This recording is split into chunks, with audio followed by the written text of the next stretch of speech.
जय जय रघुवीर समर्थ। मना वीट मानू नको बोलण्याचा, पुढे मागुता राम जोडेल कैचा। सुखाची घडी लोटता सुख आहे, पुढे सर्व जाईल काही न राहे। जय जय रघुवीर समर्थ। श्रोता वक्ता श्रीराम समर्थ। जय जय रघुवीर समर्थ। श्रीराम आपल्या सर्वांच्या हृदयस्थ वसणाऱ्या आत्मारामास साष्टांग प्रणिपात करून मनोबोध एक अंतरयात्रा या आपल्या श्री समर्थ रामदास स्वामींच्या मनाच्या श्लोकाचं जे आपण चिंतन करत आहोत। सज्जन हो, आज आपण त्यातील श्लोक क्रमांक 25 याचं चिंतन पाहूयात। समर्थांनी गेल्या श्लोकामध्ये मनाला सदुपदेश करताना एक अत्यंत महत्वाची गोष्ट सांगितली की हे मना, जगरहाटी प्रमाणे तू देखील व्यर्थ गोष्टींमध्ये आपल्या वेळेचा अपव्यय करू नको, उगीच काहीतरी बोलत बसू नकोस। कारण रघुनायकाच्या शिवाय जे काही आहे ना, तो सगळा शीण आहे मना।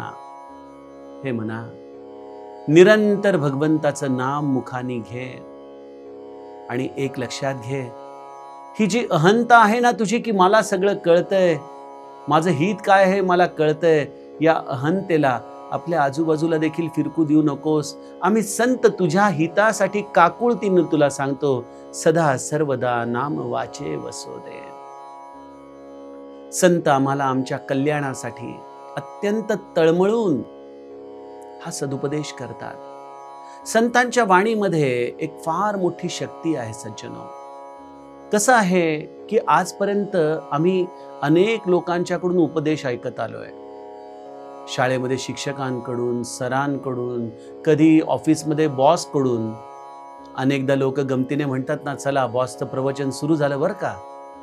म्हणजे उपदेश हा आम्ही बऱ्याचदा ऐकत आलोय, पण तो आमचा उपदेश कसा असतो, एका कानाने ऐकायचा आणि दुसऱ्या कानाने सोडून द्यायचा। कारण त्या गोष्टी आम्ही तितक्या मनापासून ऐकायलाच तयार होत नाही। त्यामुळे संत मंडळी देखील आमची ही सवय जाणून आम्हाला पुन्हा पुन्हा ती एक गोष्ट सांगतात। पण त्यांच्या वाणीमध्ये आणि इतर या उपदेश करणाऱ्या लोकांमध्ये एक मूलभूत फरक आहे, तो म्हणजे संत हे पूर्णपणे स्वार्थ विरहित आहेत। त्यांना त्यांच्या स्वतःसाठी काही नकोय आणि ही स्वार्थ रहित वाणी त्यामुळे थेट हृदयाला जाऊन भिडते। बघा, वाणी ही एक असा विलक्षण मनुष्याच्या संवेदनांचं दळणवळण करणारं साधन आहे। अगदी एखाद्याची वाणी आमच्या मनाला भिडत नाही आणि एखाद्याची वाणी थेट हृदयाला जाऊन भिडते। त्याचप्रमाणे एखाद्याचा स्पर्श, बघा आपण एखाद्या परीक्षेला निघालो, आपल्या म्हाताऱ्या आईचा आपल्या पाठीवरून फिरणारा स्पर्श आणि त्याच वेळेला एखाद्या दुसऱ्या व्यक्तीचा होणारा स्पर्श, या स्पर्शामध्ये देखील संवाद घडतो। त्या संवादामध्ये जसं आईच्या स्पर्शातून आम्हाला एक काकुळती, एक प्रेमाचा जिव्हाळा आपल्या हृदयाला जाणवतो ना, तशी संत वचनं असतात। न कंटाळता तुमच्या कल्याणासाठी संत वारंवार हे सांगत राहतात। आणि या श्लोकामध्ये तर समर्थांनी अगदी आपली भूमिका जणू काही आपल्या समोर मांडलेली आहे। मना वीट मानू नको बोलण्याचा। हे मना, अरे मी तुला सतत सतत राम भक्ती, राम नाम, राम उपासना याचा सदुपदेश करतोय। कसं होतं की एखादी गोष्ट वारंवार सांगितली की त्याचा कंटाळा येऊ शकतो, हा आपल्या मनाचा स्वभाव आहे. संत हे सगळं जाणतात आणि म्हणून ते आपल्या मनाला म्हणतात, मना नको वीट माणूस बरं, काय कर, अरे पुढे मागुता राम जोडेल कैचा. हे सगळं जे मी तुला सांगतोय हे जर तू ऐकलं नाहीस, बघूत पुढं असं म्हणून तू सोडून देशील, तर मला सांग कसं बरं तुझ्या जीवनामध्ये हे पुढं ढकलण्यामुळं, ज्याला आजच्या काळात मुलांमध्ये फार विशेष शब्द आहे प्रोक्रॅस्टिनेशन, सगळं ढकलत राहायचं, पुढं ढकलायचं. तसं परमार्थाच्या बाबतीत देखील आम्ही म्हणतो, हो महाराज घेऊत नामस्मरण, आपण म्हणताय ना घेऊत, बघू थोडं पुढं घेऊत बरं. असं करता करता आम्ही ते पुढं ढकलतो. आयुष्याचा अगदी अंतकाळ येतो तरी देखील मुखामध्ये नाम आमचं काही केल्यास स्थिरावत नाही. समर्थ म्हणतात, अरे हे आयुष्य असंच आहे बाळा, सुखाची घडी लोटता सुख आहे. सुखाचं हे प्रपंचामध्ये असलेल्या अपेक्षांचं असंच आमच्या जीवनामध्ये स्थान आहे. इथे एक पाठभेद आहे बरं का. अनेक मनाच्या श्लोकांच्या पुस्तकामध्ये सुखाची घडी लोटता दुःख आहे असा शब्द येतो, पण सुखाची घडी लोटता सुख आहे हे या 25व्या श्लोकाचं खरं वाक्य आहे. आणि हे मी सज्जनगडावरील अधिकारी मंडळींकडून तपासून देखील घेतलं आणि ते माझ्या हृदयाला पहिल्या दिवसापासून सुखाची घडी लोटता सुख आहे हेच वाक्य भावलं. का भावलं ते देखील सांगतो. प्रपंचामध्ये हे सुख हे एखाद्या लाटेसारखं आपल्या जीवनात येतं. जशा समुद्राच्या लाटा या अविरतपणे येत असतात, पण त्यांचा स्पर्श क्षणभर राहतो आणि लगेच विरतात, पुन्हा वाट राहते पुढची लाट येण्याची. त्याप्रमाणे प्रपंचामध्ये सुखाची घडी लोटता सुख आहे.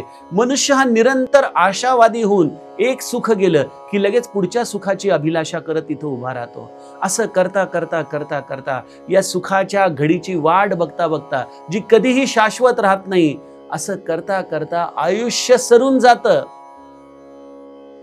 आणि ज्याप्रमाणे कुठलीही लाट ही आपल्या पायाशी कधीच लोळण घेत राहत नाही, त्याप्रमाणे ज्या सुखाची अभिलाषा करत आम्ही या प्रपंचामध्ये उभे राहिलो ना, ते सुख पुढे सर्व जाईल काही न राहे. पुढे सगळं निघून जातं आणि आपल्या हातामध्ये काहीच राहत नाही.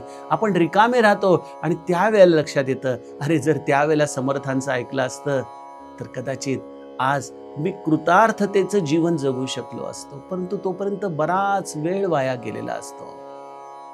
सज्जनो, हा समर्थांच्या श्लोकाचा सरळ अर्थ आहे.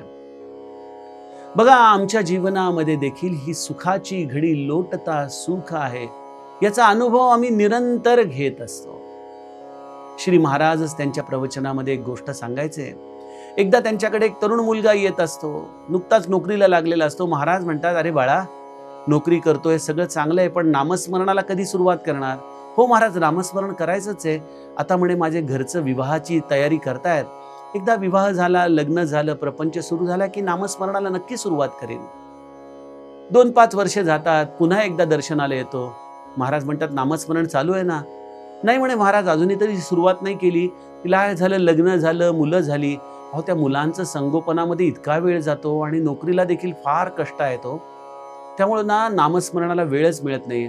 मला असं वाटतं मुलं थोडी मोठी झाली, स्वतः सांभाळू लागली की मी निश्चित नामस्मरण करीन. आणखीन 5-7 वर्षाचा काळ जातो. मुलं चांगली मोठी होतात, 12वी मध्ये कॉलेजमध्ये जातात. म्हणे, छेहो महाराज, कसलं नामस्मरण? इथं प्रपंचाची 2 तोंड कशी भागवायची ना हेच कळत नाही. त्यामुळं थोडं नोकरीनंतर पार्ट टाइम काहीतरी व्यवसाय देखील करतो, त्यामुळं नामस्मरणाला वेळ मिळत नाही. आणखीन 5-7 वर्षाचा काळ जातो. म्हणे, आता काही नाही महाराज, आता म्हणे मुलांची लग्न झाली आहेत, आता काय सुनबाई नातवंड आमच्याकडे सोपवतात, दोघेही मुलं आणि सुनबाई कामाला जातात, त्यामुळे या नातवंडांना सांभाळता सांभाळता एवढं जिकिरीने वेळ जातो, कुठलं नामस्मरण करणार महाराज? महाराज हसून हे उदाहरण देऊन म्हणायचे की मनुष्याच्या मागे प्रपंच हा असा त्याच्या 12शापासून ते त्याच्या 12व्यापर्यंत लागलेला असतो. आपणही बघतो ना, एखादी व्यक्ती गेली की लगेच प्रपंच सुरू होतो. अरे 12व्याला कधी बाबा आहेत, बघा तिथी बघा, काय पदार्थ करायचे, कुठल्या स्वयंपाकाला बोलवायचं, कोणाकोणाला बोलवायचं, सगळा प्रपंचच मनुष्याच्या मागं हा असा निरंतर जन्माला आल्यापासून मृत्यूपर्यंत फिरत असतो बघा. आणि या सगळ्यामध्ये मनुष्य परमार्थाकडे कधी वळून बघतच नाही. त्याला वारंवार ही संत मंडळी, जर त्याचं पूर्वसंचित असेल, प्रारब्ध असेल, तर त्याला संत मंडळी निरंतर जागा करण्याचा प्रयत्न करतात. कारण बघा, ही संत कृपा देखील आपल्या आयुष्यात होणं हे फार परममंगल आहे. अनेक लोक जन्माला येतात आणि मरतात, त्यांचा कुठं साधा ठाव ठिकाणा देखील या काळरूपी पडद्यावरती राहत नाही. पण काही मोजकी मंडळी असतात जी संत चरणी येतात आणि जीवनामध्ये काहीतरी परमार्थाचं ध्येय शोधण्याचा प्रयत्न करतात. परंतु आपला पुण्यांश कमी पडतो, आपली असलेली या नामाबद्दलची निष्ठा कमी पडते. आणि याही पेक्षा म्हणेन की आपण या प्रपंचाकडून सुख मिळवण्याची ही जी अभिलाषा ठेवून परमार्थ करतो, ही अभिलाषाच आमच्या बऱ्याचदा नामस्मरणाचा मोठा अडथळा ठरत असते बघा. त्यामुळे संतांची प्रवचनं आम्ही ऐकतो, संत सांगतात ते आम्ही अगदी ऐकून मान देखील अगदी हलवून त्याला अनुमोदन देतो. पण बऱ्याचदा त्याचं आचरण करण्याची वेळ आली की मात्र आमच्याकडे अनेक प्रकारची कारणं असतात. एकदा काय झालं, आमच्या गोंदवल्याला महाराजांचं दररोजचं नित्य प्रवचन जे आहे ना, 365 दिवसाचं, ते प्रत्येक प्रवचन त्या तारखेचं रात्री आरती झाल्यानंतर वाचलं जातं. तर महाराजांच्या त्या प्रवचनामध्ये एक दिवशी मी आणि माझ्याबरोबर एक सहकारी होते, आम्ही ते प्रवचन ऐकायला मंदिरामध्ये बसलो होतो. आणि महाराजांच्या प्रवचनाचा सारांश हाच होता की या मनुष्य जन्मामध्ये आल्यासरशी आता वेळ वाया घालवू नका, भगवत प्राप्तीसाठी प्रयत्नशील राहा, अशा अर्थाचं महाराजांचं ते प्रवचन होतं. मी थोडासा अंतर्मुख होऊन ते प्रवचन ऐकलं आणि मंदिरातून बाहेर पडताना मी सहज माझ्या सहकार्यांना म्हटलं, तुमच्या लक्षात आलं का आपल्याला कुठं जायचंय? यावरती ते म्हणाले, हो माझ्या लक्षात आलं, आता इथून थेट प्रसादाला जायचंय आणि प्रसाद घेऊन खोलीमध्ये जाऊन झोपायचंय म्हणाले.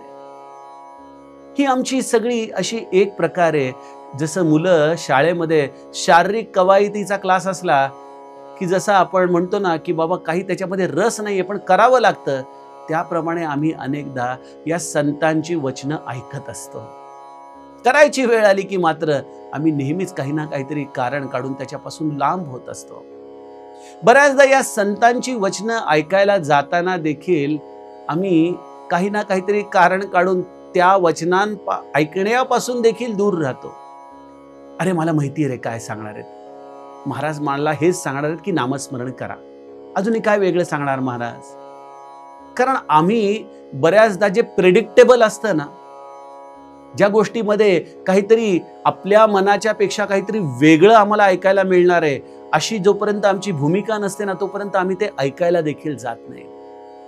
आणि हे अगदी खरं आहे. जर महाराजांच्या 365 दिवसाच्या प्रवचनाचं केवळ 2 वाक्यामध्ये सारांश लिहा असं जर कोणाला उत्तर विचारलं तर तो उत्तर एकच असेल, ती 2 वाक्य आहेत, नाम घ्या. बस ते नाम घ्या हेच महाराजांनी 365 दिवसाच्या प्रवचनामध्ये दररोज वेगवेगळ्या पद्धतीने आम्हाला समजावून सांगितलेलं आहे. आणि त्यामुळे एखादा मनुष्य म्हणेल की अरे मला माहिती आहे महाराजांचं सांगणं हेच आहे, नाम घ्या, नाम घ्या, बस, बाकी त्यांना वेगळं काहीच सांगायचं नाहीये. आणि हे मला माहिती आहे म्हणून मी तिथं जात नाही. अशा लोकांसाठी समर्थ या श्लोकाच्या पहिल्या चरणामध्ये म्हणतात, मना वीट मानू नको बोलण्याचा. अरे मना, आम्ही जे सांगतोय ना ते आचरणात आण रे बाळा, ते ऐकण्याचा वीट तरी करू नकोस निदान. कसं असतं माहिती का, जर एखादी गोष्ट एखाद्या नाठाळ मुलाला जरी 10 वेळा आईने सांगितले ना, तर शक्यता आहे की ते 11व्यांदा त्याप्रमाणे वागण्याचा प्रयत्न करेल.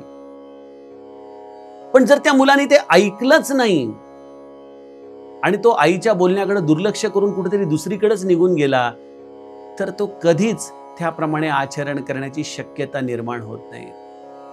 सज्जनो, त्यामुळे संत म्हणतात की आम्ही निदान जे सांगतोय ते ऐकत राहा, ऐकत राहा, त्याचा वीट मानू नका. आज कदाचित तुमच्याकडून आचरण होत नसेल, काही हरकत नाही.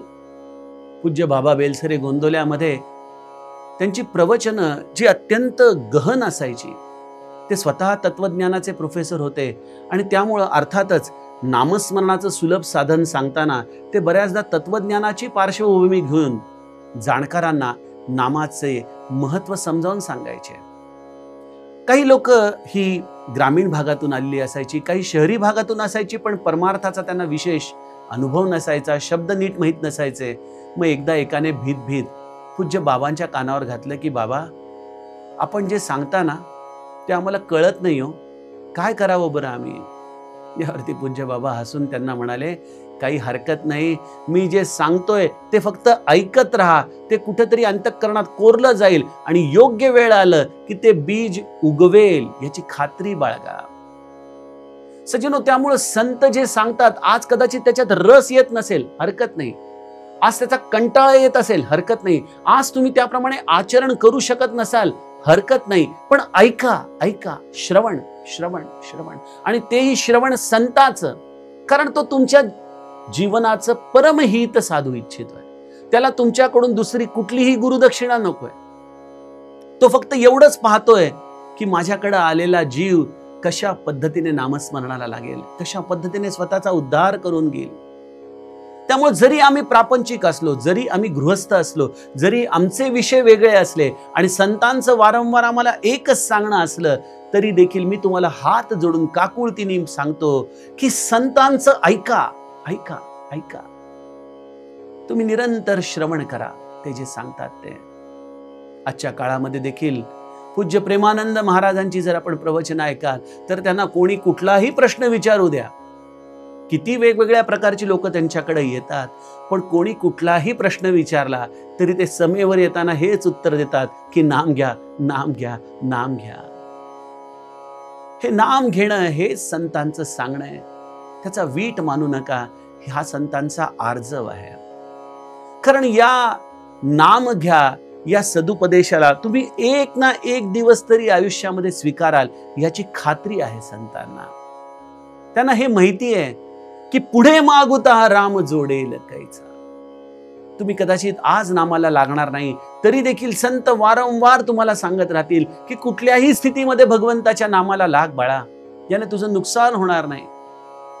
तुला जर असं वाटत असेल की हे झाल्यानंतर मी नामस्मरण करीन, ते झाल्यानंतर मी नामस्मरण करीन, तर तुझ्याकडून कधीच नामस्मरण होणार नाही. श्री महाराजांचं एक वाक्य आहे की माझ्या भगवंताचं नाम असं आहे की ते तुमच्या प्रपंचाच्या कुठल्याही गोष्टीमध्ये बाध्यता होणार नाही. तुम्ही पोळ्या लाटताना नामस्मरण करू शकता, तुम्ही ऑफिसमध्ये जाताना नामस्मरण करू शकता, तुम्ही तुमच्या अभ्यासाला जाताना देखील सुरुवातीला नामस्मरण करू शकता. अशी कुठलीही स्थिती नाहीये की ज्याच्यामध्ये नाम तुमच्या या कार्यामध्ये बाध्यता ठरू शकेल. आणि नामाला एकच काळ आहे आणि तो म्हणजे वर्तमान काळ. नाम सुरू करण्याचा एकच क्षण आहे, तो म्हणजे आत्ताचा क्षण. नाम सुरू करण्याची पुण्यतिथी एकच आहे आणि तो म्हणजे आजचा दिवस. ज्या दिवशी तुम्हाला वाटेल की आता नामाला लागावं, समजून घ्या तुमच्या जीवनाचं सगळं पुण्य त्या दिवशी फळाला आलेलं आहे. कारण नाम मी हे झाल्यानंतर घेईन अथवा नाम मी घेत नाही कारण माझ्या जीवनामध्ये असं असं झालंय आणि त्याच्या त्रासामुळे मी नाम घेत नाही, म्हणजे एक भूतकाळ त्याच्यामध्ये असलेल्या त्रासापायी आम्ही नाम घेत नाही, किंवा एक भविष्य काळ. या दोन्ही काळांना दूर करून वर्तमानामध्ये आहे त्या क्षणावरती, आहे त्या स्थितीमध्ये तू नाम घ्यायला लाग. कारण सुखाची घडी लोटता सुख आहे, ही आशा नामक लाट निरंतर येत राहणार आणि तुला सतत गुंतवून ठेवणार. बाळा, या अशा आशेच्या लाटा प्रारब्धावरती सोपव आणि तू निरंतर नामामध्ये राहा. आणि बाळा, हे जर तू आमचं ऐकलं नाहीस तर पुढे सर्व जाईल काही न राहे. हे आयुष्य असंच येईल, जगशील एखाद्या प्राण्यासारखा, इथंच पैसा कमवशील आणि इथंच सगळं टाकून निघून जाशील आणि मरताना तुझ्याकडं त्या नामाचं बळ देखील राहणार नाही ज्याच्या आधाराने तू सद्गती प्राप्त करशील. म्हणून हे मना, तू निरंतर नामस्मरणाचा प्रयत्न कर आणि ह्या क्षणापासून नामाला लाग आणि माझ्या बोलण्याचा वीट मानू नको. हेच समर्थांचा या श्लोकामध्ये आर्जव आहे. यातील पुढील श्लोकाचं चिंतन आपण उद्याच्या सत्रामध्ये करूया. जानकी जीवन स्मरण जय जय राम. जय राम.